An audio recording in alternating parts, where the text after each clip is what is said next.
Eu sou o fogo incandescente do inferno, sou o choque, eu sou o criador do nada. Eu sou aquele que fez o sol se pôr no império do sol nascente. A bomba da editora Pipoca Nanquim.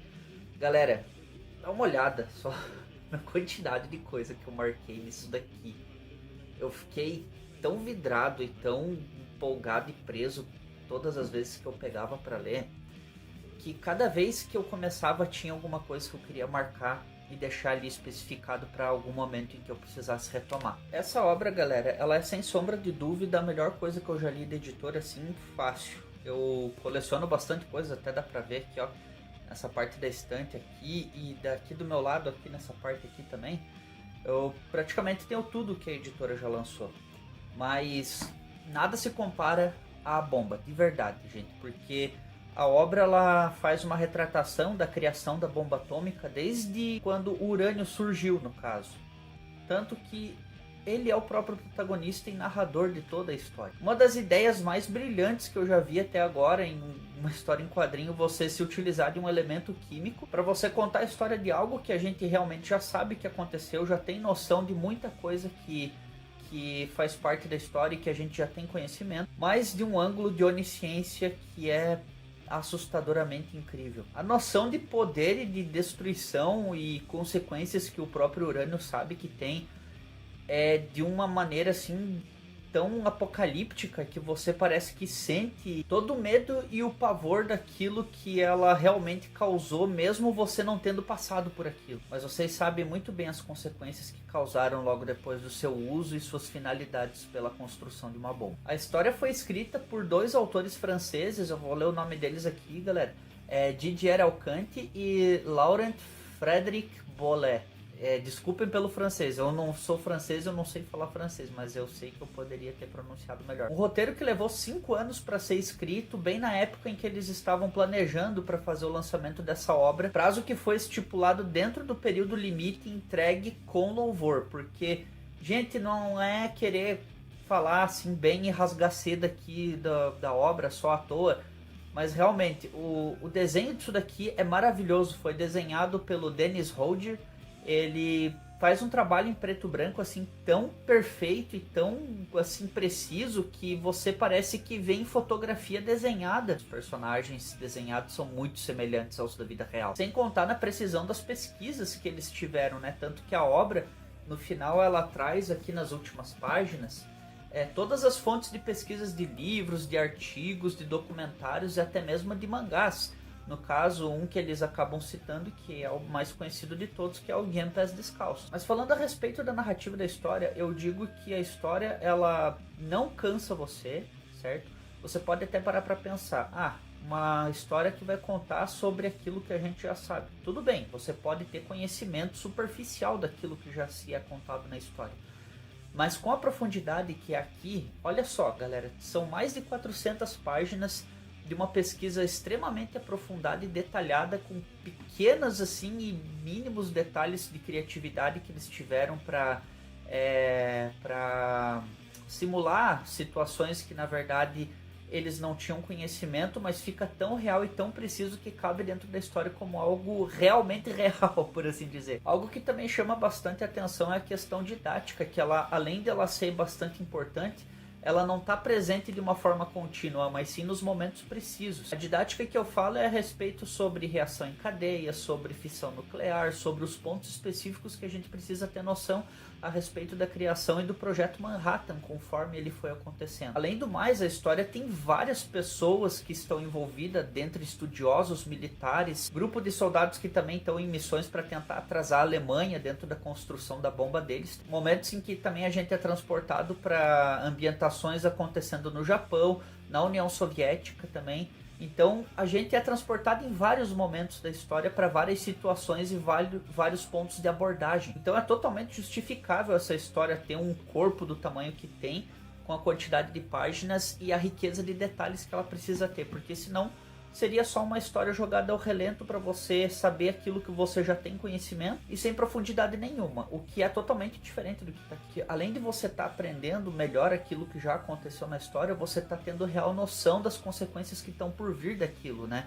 Porque, claro, a gente já sabe que a bomba vai ser lançada, a história conta isso, porém a história faz uma recapitulação cósmica, de certa maneira, bem pelo fato de que a história começa lá quando o urânio está no espaço, sem ser descoberto. Eles passam até pela Era Jurássica, por pontos pequenos da história, eles fazem um relembramento dentro da percepção do urânio. E ele é de uma onisciência que ele sabe que o momento dele vai chegar, e quando esse momento chegar, vai ser como um brilho no céu, como ele mesmo diz. Ou, dentro das palavras do próprio Urânio, ele vai iluminar o mundo. Não da mesma maneira e da mesma graça quanto a referência que ele faz à própria Estátua da Liberdade, quando eles se encontram, mas sim quando ela já está em forma de bomba e sendo transportada para ser lançada em Hiroshima e Nagasaki. A história ela também é repleta de protagonistas, e eu digo protagonistas porque cada um vai desenvolver um papel muito importante dentro dessa questão da história. Sim, a gente vai ver o Oppenheimer, a gente vai ver o Fermi, mas eu acho que o ponto assim mais alto da história é quanto ao personagem do Leo Szilard. Ele começou com esses estudos sobre reação em cadeia, fissão nuclear, e ele também teve a ideia de poder trabalhar dentro do projeto, mas tanto que quando ele ainda estava lecionando na Alemanha, ele decidiu se mudar ali no começo dos anos 30 já para os Estados Unidos, e com isso ele conseguiu também adquirir a cidadania americana dele. Quando ele percebe que as coisas começam a dar ruim na Alemanha e ele se muda para os Estados Unidos, a gente vê a ascensão do fascismo, e essa mudança dele de um país para o outro é bem quando ele vê que a ascensão do fascismo está cada vez mais tomando conta da região da Alemanha, da Áustria, tentando se espalhar também por regiões da França, até que ele percebe que as coisas não estão indo muito bem por ali e decide realmente se mudar. Além do Leo Szilard, também a gente vê Enrico Fermi, a gente vê personagens como Niels Bohr, o Heisenberg também, que é um dos estudiosos que ele está bastante presente até na questão das consequências da Alemanha não ter conseguido adquirir a bomba atômica. E um ponto importante que a gente precisa falar aqui sobre o Leo Szilard é que depois que ele vê as consequências que a questão da bomba pode trazer, né, ele meio que começa a recuar e pensar melhor sobre a questão do uso dela. Bem pelo fato até que ele busca apoio de outros estudiosos, de outros cientistas para fazer um abaixo-assinado contra o uso da bomba, que ao invés de se usar ela, se utilizasse ela apenas em um teste de demonstração de poder pro Japão. Isso falando já lá um pouco do final da Segunda Guerra, bem pelo fato da época em que a Alemanha conseguiu ser detida. E essa atitude do Szilard que a gente vê é meio que uma pulsão de vida, né? Quanto uma abordagem mais psicanalítica, por assim dizer. A pulsão de vida e a pulsão de morte, que elas são psicanaliticamente representadas por Eros e Thanatos, né? Eros, que é a pulsão de vida, e Thanatos, que é a pulsão de morte. A título de curiosidade, o nome do Thanos vem de Thanatos. Tanto que nesse meio de tentativa de alerta a respeito do uso da bomba, existiu um momento em que o Leo Szilard também conversa com Einstein para eles meio que mandarem uma carta para o rei do Congo belga na época, né?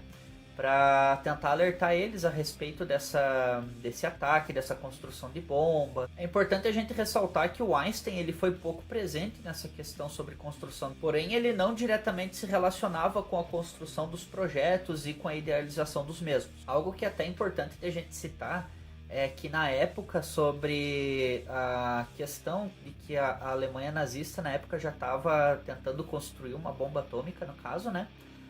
Alexander Sachi ele foi direto ao presidente Roosevelt na época e alertou ele sobre isso, né? E o presidente meio que não quis dar muita atenção, porém ele utilizou uma anedota relacionada ao Napoleão, que essa questão, galera, é importante vocês verem no quadrinho. Eu não quero dar esse spoiler aqui porque ele é um ponto muito importante, que foi o que convenceu o presidente Roosevelt na época a construir a bomba. Porém, não só a construção da bomba, mas sim tratado isso como um projeto ultra secreto, que foi chamado de Projeto Manhattan, né, que aconteceu na região de Los Alamos, uma cidade isolada, que eles deixaram só para trabalharem com cientistas, né, com doutores que tinham conhecimento e especialização nessa área, sobre fissão nuclear, sobre reação em cadeia, quem já tivesse esse conhecimento, e dentre eles, claro, Enrico Fermi e Robert Oppenheimer, tanto que o Oppenheimer ele foi o diretor do Projeto Manhattan, que foi encabeçado pelo Coronel Groves, general, na época ele recebeu a patente, né, para ser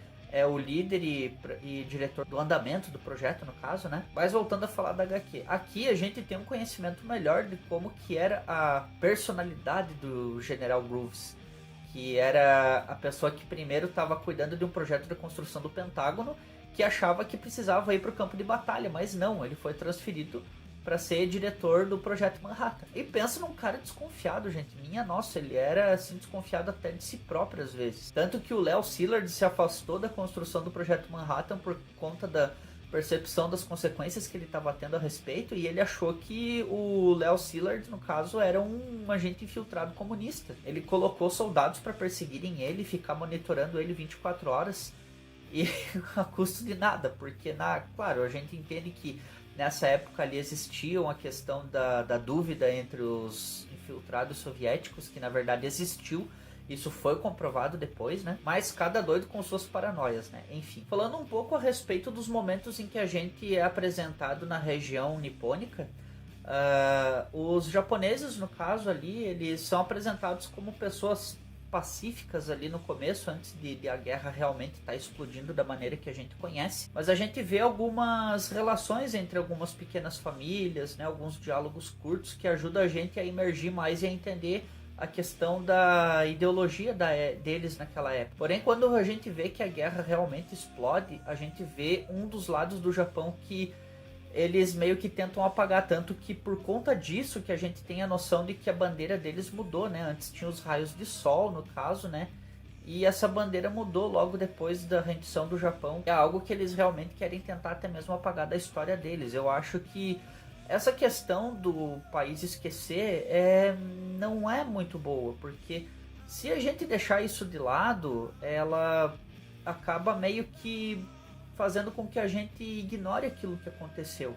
Isso é um exemplo que a gente tem do que aconteceu na história para não se voltar a repetir mais. Então por isso que não dá para ser a favor de negacionismo. A gente tem que entender que nos dias de hoje, como esse assunto ele é antigo, porém ele é tão presente nos dias de hoje, ele precisa realmente ser trabalhado dentro de salas de aula, em palestras, né, nas universidades. E eu acredito que até essa obra, no caso o quadrinho, um dia ele possa ser levado para as salas de aula e utilizado como material de estudo. Ainda mais, como eu sempre falo, nessa época em que a gente precisa realmente dizer o óbvio para muitas pessoas, porque é difícil de muitas pessoas entenderem que aquilo que aconteceu não está presente. As pessoas podem achar que não, mas ele está mais aqui, mais do nosso lado do que a gente pensa. Não é à toa que a gente está em um risco iminente de guerra aí, bem por conta da Rússia tentando invadir a Ucrânia, né, por conta desses problemas que estão acontecendo, bem por causa dessa ideologia fascistoide que as pessoas pensam que são donas do mundo, mas na verdade elas não pertencem nem a si próprias. Outros pontos também que a HQ aborda é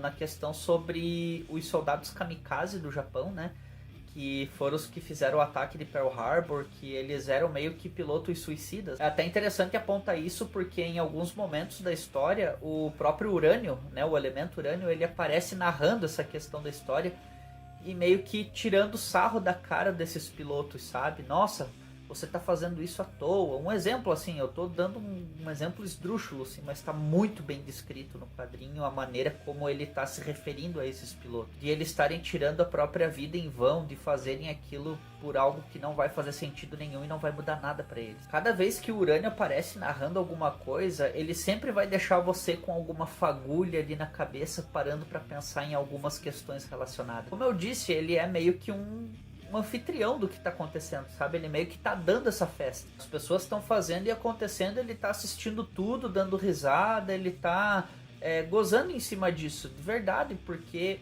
ele meio que tira que sarro de certas questões que estão acontecendo, mesmo ele sabendo que aquilo é meio que arquitetado por ele. É meio que como se fosse o Zetsu em Naruto, né? Ele assiste as coisas acontecendo arquitetado por ele mesmo, porque depois no final vai ter algo muito maior para se apresentar. Foi o que eu pensei na hora. Outro ponto bastante importante, esse daqui é um dos mais pesados que é descrito aqui no quadrinho, que é a respeito dos testes de radioatividade, onde eles se dispõem de um centro de testes com animais, né, que eles falam que já fizeram testes com vários tipos de animais, com ratos, com cachorro, e sim, eles começam a fazer com humanos também. Esse foi um dos momentos que, assim, eu realmente fiquei boquiaberto, porque É aí onde a gente começa a questionar sobre a racionalidade humana, né? Até que ponto que você está disposto a ir para ter certeza de alguma coisa? O que vale sacrificar pra gente saber até onde aquilo é nocivo ou ele é útil? Para você descobrir se aquilo realmente é bom ou é mal, ou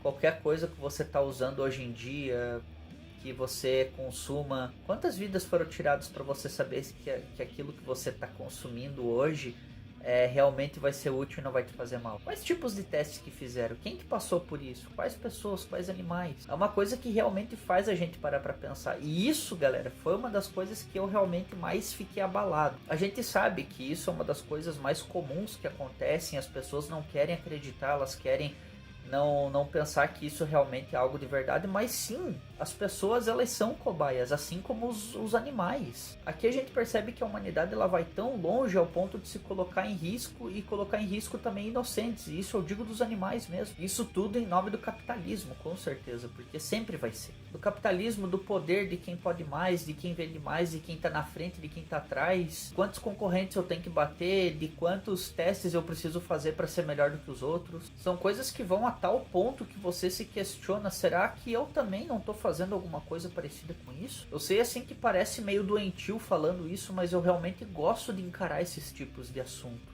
Esses temas que fazem a gente parar para pensar, se questionar, coisa que muita gente às vezes precisa fazer. Eles têm que se desligar dessa questão da zona de conforto e saber encarar a realidade de uma maneira mais precisa. É bem como diz o próprio Jodorowsky, ele disse que assim, ele adora a violência, ele gosta da violência porque as pessoas fracas, elas preferem ficar na zona de conforto ao invés de encarar a realidade que cerca ela. I like violence. I love violence. Oh, that hurt me, that image. Why to make pictures for that person? They are blind. Poetry is violent. And the person is saying to me, oh, you are violent. I like violence. É realmente esse o ponto. A gente às vezes não quer abrir o olho para essas coisas, mas quando a gente se depara com isso, a gente se espanta. Porque a gente não sabe encarar. E a partir desse momento que a gente vê que nós estamos sacrificando certas naturezas para o nosso bem próprio, nós vamos conseguir perceber que esse conforto custou muito caro para você ter ele hoje em dia. Pode ter certeza. É um conforto muito mais sujo, muito mais arregado de putrefa do que você possa imaginar. Incomodou? Me desculpa, não tô aqui para agradar certas pessoas a respeito desse tipo de assunto. Eu acho que realmente a gente precisa passar pelo desconfortável para se sentir confortável. Para quando você encarar isso, você realmente já entender as consequências do que acabou acontecendo para tudo ter chegado até ali. Consequências essas que são refletidas após o uso da bomba no próprio Robert Oppenheimer, que a gente vê que, como diz ele, minhas mãos estão sujas de sangue.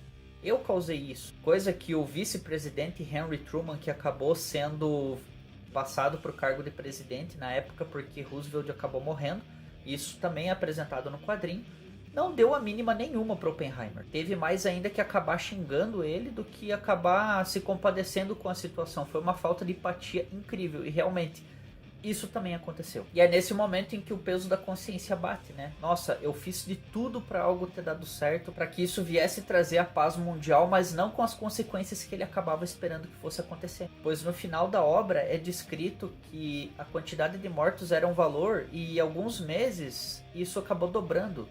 Umas por conta da explosão, outras por conta da radiação e outras por conta de doenças de pessoas que estavam próximas umas das outras. E se você fez alguma assimilação com Chernobyl, não é mera coincidência, porque é exatamente isso que aconteceu também. Só para explicar, não tô falando que Chernobyl e bomba atômica teve alguma coisa a ver, tá? Mas o que eu quero dizer é meio que fazer uma analogia entre ambos. E para falar do final de toda essa história, galera, eu digo assim que quando eu terminei de ler isso daqui, eu tinha certeza que esse foi um dos melhores quadrinhos da editora que eu li fácil. Vai ser difícil alguma coisa sair deles de novo que consiga bater isso daqui, galera.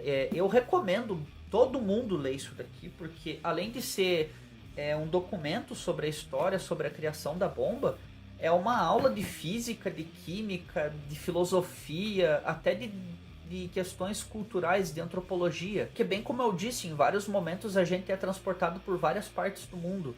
E uma das coisas que assim a gente percebe a respeito do Japão no pós-guerra, antes mesmo da bomba ser lançada, o delírio coletivo que o Japão estava se tornando naquela época. A gente percebe assim que eles estavam bem fora da casinha, eles estavam desconexos com a realidade que eles estavam vivendo, porque eles meio que não entendiam que a Alemanha já tinha se rendido, porque o Japão ele era a favor, né, no caso do regime nazista da época, e eles achavam que iam conseguir manter essa ideologia em pé, conseguir seguir em frente com isso. Mas não foi nada disso que aconteceu, porque depois do lançamento da bomba, quando os Estados Unidos anunciou que realmente estava indo para jogar bomba, até eles meio que falam isso pro Stalin em algum momento, porque o Stalin já estava a par de muita coisa que estava acontecendo relacionada ao estudo na época ali, né? Bem por conta dos infiltrados que ele estava tendo dentro do Projeto Manhattan, e isso aparece também no quadrinho, galera. É muito interessante, de verdade. E assim que a bomba foi lançada, até tem um momento de uma situação que acontece de um rapaz que está sentado na frente de um banco, que é quando ele vê a bomba caindo. E a hora que a bomba cai, ele é desintegrado automaticamente, porém aonde ele estava ficou aquela mancha preta, e isso é a última cena do quadrinho, com algumas frases do Urânio falando a respeito, porque antes dele terminar a história ele descreve sobre o passado, sobre o que aconteceu com algumas pessoas depois da guerra, depois que tudo acabou e começou a Guerra Fria, e ele encerra falando a respeito sobre ele mesmo, lógico. Ele tem um egocentrismo autorregurgitante, assim, que faz você ficar com nojo dele. Porque o que importa pro Urânio ali é causar, ele quer o caos. Porém, galera, essa história, eu vou finalizar agora, sim, porque eu acho que eu já falei bastante. Merece ser descoberta por muita gente, precisa ser lido, precisa ser trabalhado, estudado em cima disso. Tanto que até estudiosos, né, da própria França que estavam a par da construção da obra falam que realmente é irretocável e muito importante a perfeição da descrição que é trazido tudo aqui dentro da história pelos autores e a maneira como isso é transpassado através dos desenhos para nós, porque ela é toda em preto e branco, né? Ó, a gente vê que os traços assim, eles são muito bem feitos, sabe? Tem muita página dupla. Uma coisa que eu acho muito interessante também é a respeito do balonamento que é feito enquanto o Urânio tá falando, que é esse borrão preto, né? É muito bonito, galera. Nossa, é maravilhoso mesmo. Isso daqui é uma coisa assim para realmente você ter na tua casa e se orgulhar de ter lido isso daqui, de verdade. Fica a dica da leitura para vocês, galera. Eu recomendo muito, tá, que vocês leiam. É muito importante a leitura dessa obra. E futuramente eu quero trazer alguns livros para vocês aqui como dica de leitura sobre temas da guerra, da Segunda Guerra Mundial, de alguns personagens da guerra, né, por assim dizer. E é lógico, né, galera, que a minha nota para esse quadrinho vai ser nota 10. Não tem nem o que dizer, né, porque uma obra dessa, com a quantidade de conteúdo e pesquisas que tem, até no final existem, como eu disse ali, as referências, né, das pesquisas deles. Também tem um pós-fácil com uma bibliografia também breve a respeito dos autores e do desenhista, né. Eles descrevem algumas coisas relacionadas a respeito da época que eles começaram a construir o roteiro, que eles ficaram amigos de famílias ali do Japão, ali na Bélgica. E isso facilitou muito para eles durante a pesquisa. Então, tudo tava, né, soprando a favor deles, né, na época da criação da obra. Prometo trazer mais vídeos de leitura aqui para vocês também. Mas me apoiem, galera. Sério, eu assim, gosto muito do que eu tô fazendo aqui. Eu vou me esforçar ainda mais para trazer mais conteúdos para vocês, certo? Então, se inscrevam, deixem um like, tá? Ativem o sininho para vocês serem avisados quando sair os próximos vídeos. Obrigado por assistir esse vídeo e beijo bela, abraço fera e tchau!